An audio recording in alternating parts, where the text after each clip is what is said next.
Hi everyone, my name is Will Critchlow. I'm the founder and CEO at a company called SearchPilot, and we specialize in SEO testing on really large websites. So we power the SEO testing program at a bunch of websites you've probably heard of: Marks & Spencer, Petco, Skyscanner, and the like. And that's why I'm here today to talk to you about some testing ideas that have come from the leaked Google API docs that all the search geeks, including myself, have been poring over the last few weeks. So first off, I should say what I'm talking about in the context of this video today is specifically testing rather than trying things. So the distinction I'm drawing there is a test is a scientific experiment where we're looking to get a quantification of the uplift and the impact with some kind of statistical confidence, maybe some error bars, those kinds of things. That's the kind of testing that we focus on. There are other ideas that you might want to try that you're nonetheless not going to be able to control in the same way. You're not going to get the same quantification of impact.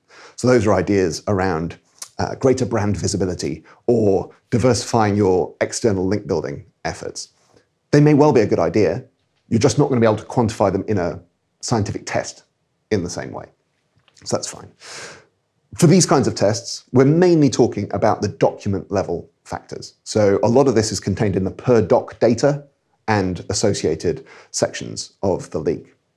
And for me personally, what I've found, I've been around the industry for a shockingly long time now, is I feel like mainly we're not getting completely fresh new ideas that we might want to test. A lot of this is going from 90% confident to maybe 95% confident that a particular thing is or isn't a ranking factor.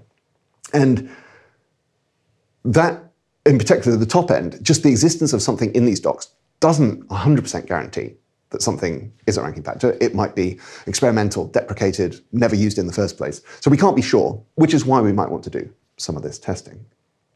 Now, we've been running tests for years now, and so we have some factors that show up in the docs that we've already tested. And I thought I'd just call out a few of those. So I saw a few people expressing surprise at quite how much of an emphasis these docs have on titles, page titles.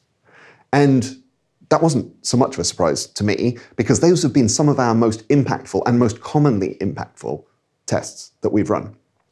I would say, I think of all the factors that we test, title tags are the ones most likely to have an impact in one direction or the other.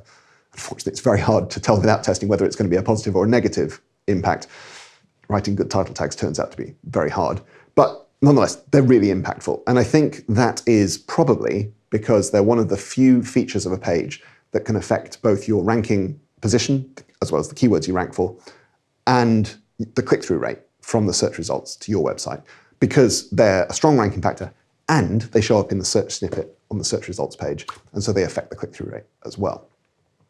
So tons of those. You can find them on our website. Incidentally, if you're interested in these test results, if you head to searchpilot.com, we publish a test result every 2 weeks, and they're all there listed on our website, and there's an email list if you want to get them in your inbox first as well.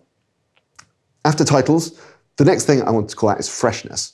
So this is the idea that showing how recently a document was published or updated could make a big difference in how well it ranks. And this is, for me, the most surprising of all these things, the most surprising how powerful an impact that's turned out to be. So much so that actually some of these tests we've felt like are driving unsustainable impacts. They almost seem like they're manipulable, and that the result of doing better is probably not something that you're going to want to strategically exploit, because it might damage you and harm the website in the long run. Nonetheless, powerful factor.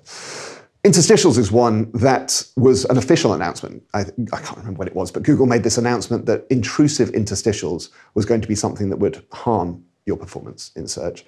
And sure enough, we had the opportunity to test that and found that that was true, unlike some official statements. So these are things that we've had a chance to test in the past. But you'll probably hear more for the new ideas. So new ideas that came from reading these docs, and these are hypotheses. These are ideas of things that we could test that may or may not turn out to be impactful. I'm slightly cheating with the first one, which is more freshness. I already called out freshness as a factor, but it's one of the most tactical examples, in my opinion, in the docs that I've read so far, is just how many different kinds of specific freshness features show up. And they are very specific. So there's mentions of repeated dates on a page. There's mentions of dates in the copy on the page as opposed to just in the metadata or the structured data and so forth. And there's mentions of dates in internal anchors as well.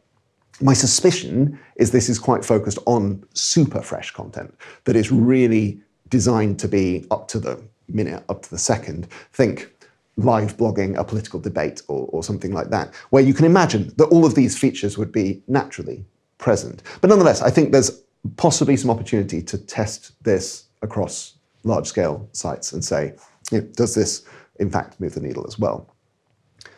The reference to commercial score is an interesting one, and definitely one I want to dig into a little bit deeper. We have one customer in particular that has been building some hypotheses around this. I don't have the results yet, but they are a commercial website that is an affiliate, so doesn't have the shopping cart and the checkout functionality on their website. And one of the hypotheses we've had is that they actually need to look more commercial to do well in the highly commercial query space that they're targeting. That's not going to be universally true. There are certainly going to be some queries where being more commercial is a bad thing, but I think it's quite easy to believe that there'll be some where being highly commercial is a good thing, because that's the user intent, the searcher intent. So that's one that we're definitely going to be digging into a little bit more. Authorship is probably the more controversial end of things. This was a really big deal in the discourse in the G+ days, when Google+ was a thing. A big part of the search impact of that, in theory, was this tying of the person who wrote something to their content that they put out.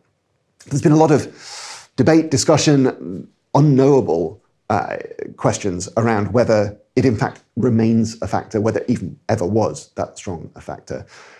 There are references to it in the docs, numerous kinds of references, and that is going to drive, I think, some new hypotheses for specific tests that we can run. As I said at the top, the existence of something in the docs doesn't guarantee that it's used, certainly doesn't guarantee it's a strong factor. But if it's impactful, then we should be able to measure it. So watch this space for more on that.